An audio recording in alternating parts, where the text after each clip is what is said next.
Hello. आप सबका मेरे चैनल स्पीडिंग ब्लॉग ज्ञान में स्वागत और अभिनंदन है। मैं आज आपको आईपीसी की एक प्रॉब्लम पूछ रही।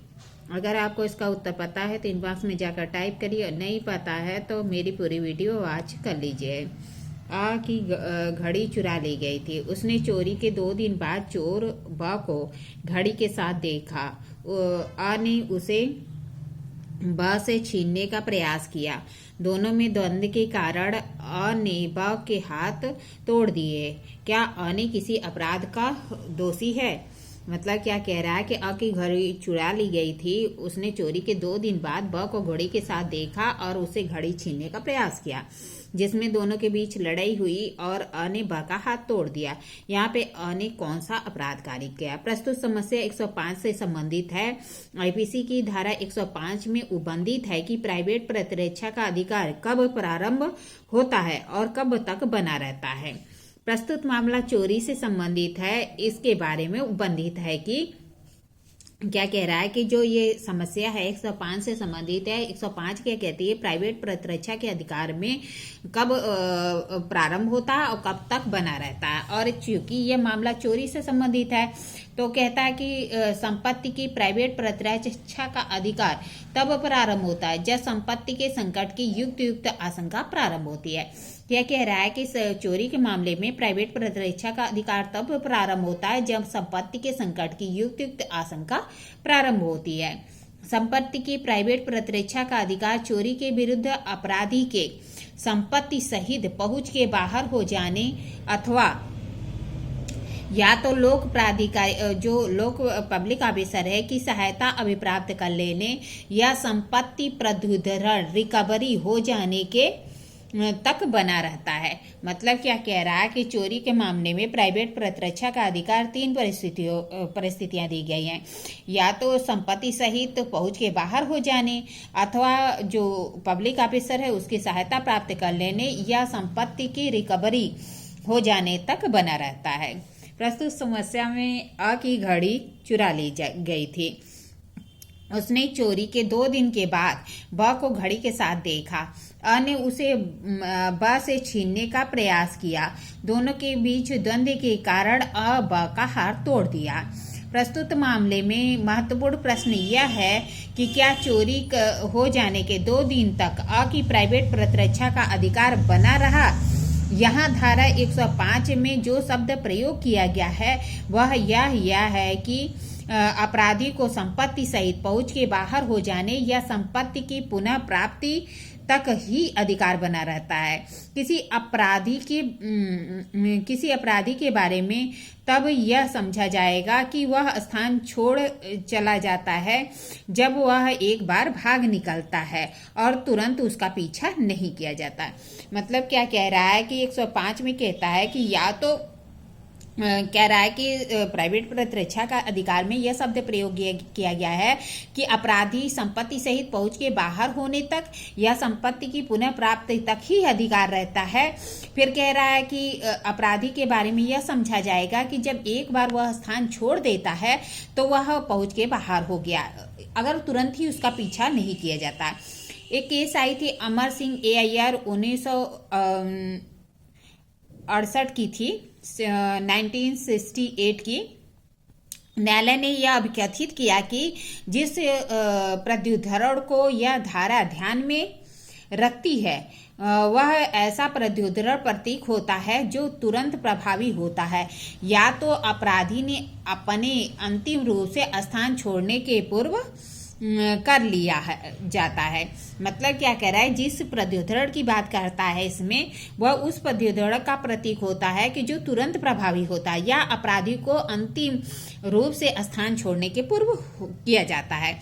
एक केस आई थी राज्य बनाम सिद्धनाथ राय का।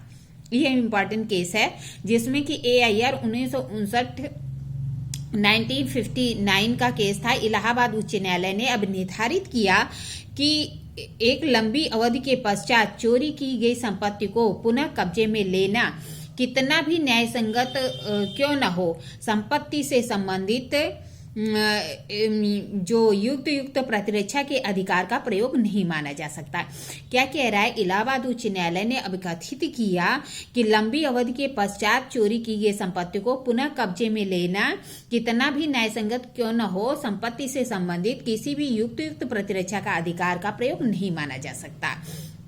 धारा 105 में जो अपेक्षित है वह यह है कि संपत्ति या तो तुरंत प्राप्त कर लिया जाए या अभियुक्त को अंततः पहुंच के बाहर होने के पूर्व प्राप्त कर लिया जाए।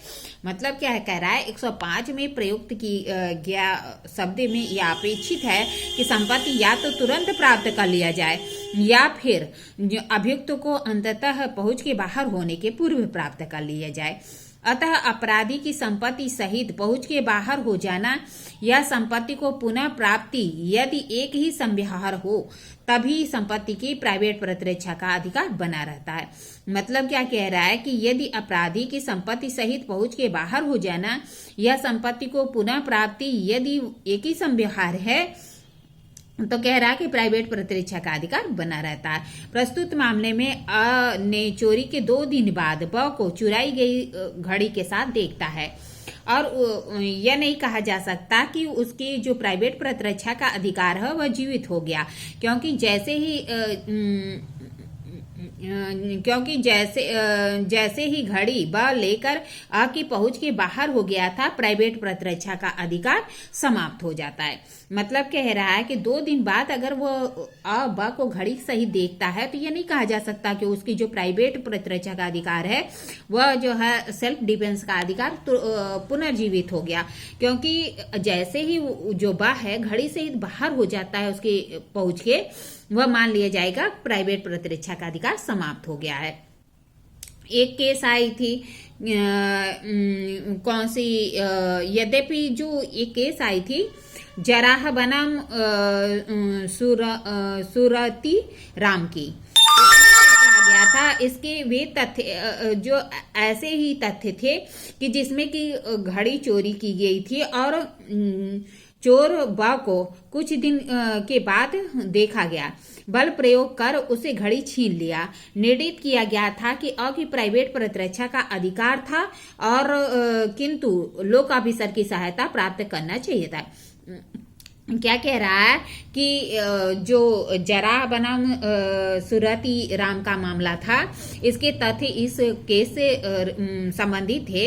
इसमें क्या कहा गया था कि अ की जो घड़ी चोरी हो गई थी उसने कुछ दिन के बाद देखा और बलपूर्वक क्या किया, घड़ी को छीन लिया। निर्णित किया गया था इस मामले में कि अ को प्राइवेट प्रतिरक्षा का अधिकार था, किंतु वह लोक ऑफिसर की सहायता प्राप्त भी करना चाहिए था। फिर क्या कह रहा है? किंतु उक्त मत उचित प्रतीक नहीं होता। क्या कह रहा है कि लेकिन ये जो मत है उचित नहीं है, क्योंकि राज्य बनाम सिद्धनाथ राय जो कि लीडिंग केस है राज्य बनाम सिद्धनाथ राय का इलाहाबाद उच्च न्यायालय का, जो कि मैंने पहले बताया आपको, तो उसमें उच्च न्यायालय द्वारा दिया गया जो विचार उचित है उसके अनुसार 105 द्वारा जो अपेक्षित है वह यह है कि संपत्ति या तो तुरंत प्राप्त कर ली जाए या फिर अभियुक्त की पहुंच के बाहर होने के पूर्व ही प्राप्त कर लिया जाए। मतलब 2 कंडीशन, या तो वह तुरंत ही प्राप्त कर ले या अभियुक्त को पहुंच के बाहर होने के पूर्व ही प्राप्त कर ले। अतः प्रस्तुत समस्या में अ की प्राइवेट प्रतिरक्षा का अधिकार ब की संपत्ति सहित पहुंच के बाहर होने पर समाप्त हो गया। मतलब यहाँ पे जो उसने क्षतिकारी की, उसका हाथ तोड़ा, उसके लिए उसे दंड दिया जाएगा अ को, क्योंकि जब एक बार चोरी की कर ली गई और अभियुक्त पहुंच के बाहर हो गया तो पुनः उसको समान के साथ देखने पर जो प्राइवेट प्रतिरक्षा